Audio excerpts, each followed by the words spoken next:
রাতে জালসা থেকে তুলে নিয়ে গিয়ে এক যুবককে খুন করে দেহ রেল লাইনে ফেলে দেওয়ার অভিযোগ উঠল শ্বশুরবাড়ির লোকজনেদের বিরুদ্ধে। রবিবার সাত সকালে ঘটনাকে ঘিরে ব্যাপক চাঞ্চল্য ছড়ালো মালদার হরিশ্চন্দ্রপুর থানার কনকনিয়া রেলগেট এলাকায়।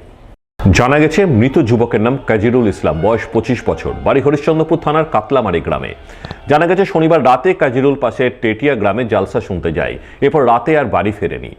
রবিবার সকালে পাশের কনকনিয়া রেলগেট এলাকায় রেল লাইনের ধারে তার ছিন্ন বিচ্ছিন্ন মৃতদেহ উদ্ধার হয়। ঘটনায় মৃত যুবকের পরিবারবর্গ অভিযোগ করেন, বেশ কয়েক মাস ধরেই কাজিরুলের সঙ্গে তার স্ত্রীর বিবাদ চলছিল। সেই বিবাদের জেরে শনিবার রাতে কাজিরুলকে জালসা থেকে তুলে নিয়ে গিয়ে তার শ্বশুরবাড়ির লোকজনেরা খুন করে। খুনের পর দেহ রেল লাইনে ফেলে চম্পট দেয়, তাই তারা অভিযুক্তদের কঠোর শাস্তি চান। আমার ছেলে কোনো কিছু না, আমার ছেলে জালসা গেছিল, জালসা থেকে আমার ছেলেকে ডাইকে, তখন আমার ছেলেকে জালসাতে ডাইকে, তখন আমার ছেলেকে নিয়ে যেয়ে বহু নিয়ে বিবাদ চলছিল। ওই অন্য ছেলের সাথে সম্পর্ক ছিল, ওই লেগে বিবাদ চলছিল। আমার ছেলের সাথে কোনো কারণ নাই, মীমাংসা করাতে চেয়েছিল আমার ছেলে নিয়ে যেতে চেয়েছিল, আমরা নিয়ে যাবো এটা করে, কোনো কিছুতেই রাজি হলো না। টিটিয়া গ্রামে জালসা হয়েছিল, ওখানে ছিল আর খালুর বাড়ি, মেয়ের খালুর বাড়ি ছিল, আর মেয়ের মামা আর খালু আর অন্যজনকে নিয়ে সবকে নিয়ে তখন একটা খালুর পরিবারকে নিয়ে তখন আমার ছেলেকে ধনী করেছে। ওর পরিবার করলে কার পরিবার? মেয়ের পরিবার। এদিকে এই ঘটনার খবর পেয়ে রেল পুলিশ এবং হরিশ্চন্দ্রপুর থানার পুলিশ ঘটনাস্থলে ছুটে যায়। প্রথমে পুলিশ মৃতদেহটি উদ্ধার করে ময়না তদন্তে পাঠায়, পরে ঘটনায় তদন্ত শুরু করে বলে জানা গেছে। কোতোয়ালির পর এবার মালদা শহরের পুরাটুলি এলাকার নবম শ্রেণীর এক স্কুল ছাত্র রহস্যজনকভাবে নিখোঁজ হয়ে যাওয়ার ঘটনায় তৈরি হলো জোর চাঞ্চল্য। জানা গেছে, নিখোঁজ স্কুল ছাত্রের নাম শিবশঙ্কর সিংহ, বয়স 15 বছর, বাড়ি মালদা শহরে পুরাটুলি এলাকায়।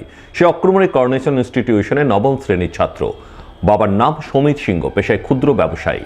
পরিবার সূত্রে খবর, গত বৃহস্পতিবার বেলা 12:30 নাগাদ শিবশঙ্কর বাড়ি থেকে বের হয়। এরপর থেকে তার আর কোনো খোঁজ মিলছে না, মোবাইল সুইচ অফ রয়েছে। গোটা বিষয়টি জানিয়ে পরদিনই তারা ইংরেজবাজার থানায় মিসিং ডায়েরি করেন, কিন্তু 4 দিন কাটতে চললেও এখনো তার কোনো খোঁজ মেলেনি। স্বভাবতই উদ্বিগ্ন আর আশঙ্কার মধ্যে দিন কাটছে নিখোঁজ স্কুল ছাত্রের পরিবারবর্গের। কিন্তু আমার ছেলেটা হঠাৎ করে 14 তারিখ বৃহস্পতিবার বাড়ি থেকে বেরিয়ে গেছে, তারপর 2টোর পর থেকে খুঁজে পাওয়া যাচ্ছে না। এখন আমার ছেলেটা কোথায় আছে, কেমন আছে, সেটা আমিও বলতে পারছি না। এখন কারোর সাথে কোনো শত্রুতা ছিল? আমার সাথে আমার কোনো শত্রুতা নেই, 7 বছর ধরে মালদাতে আছি, কোনো শত্রুতা নেই। আমার ছেলে স্কুল যাওয়া তখন 9-এর পরীক্ষা দিয়েছে, পরীক্ষা দেওয়ার পরেতে কোথায় নিখোঁজ হয়েছে আমি কিছু বুঝতে পারছি না। আমি থানায় গিয়েছি, থানাতে গিয়ে আমি অনেকবার থানাতে দেখা করেছি, কোনো আমি সুখরা পাইনি এখন পর্যন্ত। পুলিশের কথা বলা হয়েছে, ঠিক আছে আমরা তদন্ত করে দেখছি। আমি খুব এখন ছেলেটা কী হলো কিছু বুঝতে পারছি না, যে কী করবো না করবো, সেটাকে কোথায় খুঁজবো। সব তন্ন ভিন্ন করে আমার আত্মীয় স্বজন যত যা আছে সমস্ত খোঁজাখুঁজি করেছি, এখন পর্যন্ত আমি আমার ছেলের কোনো সুরা পাচ্ছি না। আমি প্রচণ্ড উদ্বিগ্নে আছি, কারণ আমি আমার ছেলেকে চাই। এখন তো আজকালের তো সময় ভালো না, আমার খুব আতঙ্কে আছি যে আমার ছেলের কোনো ক্ষতি না হয়ে যায়, কারণ আমার ছেলে মালদা শহরটাই চেনে, বা শহরের বাইরে কিছু চেনে না। এখন আমার ছেলে কোথায় গেছে না গেছে বুঝতে পারছি না। কতদিন হলো নিখোঁজ? আমার ছেলে গত বৃহস্পতিবার থেকে নিখোঁজ হয়ে গেছে। ছেলের যেটা ফোন ছিল সেটা আমি পাচ্ছি না, ফোনের সুইচ অফ। তাতে আমি আরও ভয়ে আছি যে ছেলের ফোন 3 দিন ধরে অন হচ্ছে না, সুইচ অফ আছে। আমার মনে হচ্ছে আমার ছেলেকে অপহরণও হতে পারে, আবার কি হয়েছে আমি ঠিক বুঝতে পারছি না। কিন্তু আমি সকলের কাছে অনুরোধ করছি যে আমার ছেলেকে যেন ফিরে পাই। উল্লেখ্য, গত 7 দিন আগে ইংরেজবাজারে কোতোয়ালি মিহিরদাস কলোনি এলাকায় এক কলেজ ছাত্রী সহ 2 স্কুল ছাত্রী নিখোঁজ হয়ে যায়। নিখোঁজ হয়ে 3 ছাত্রীর এখনো কোনো হদিশ মেলেনি।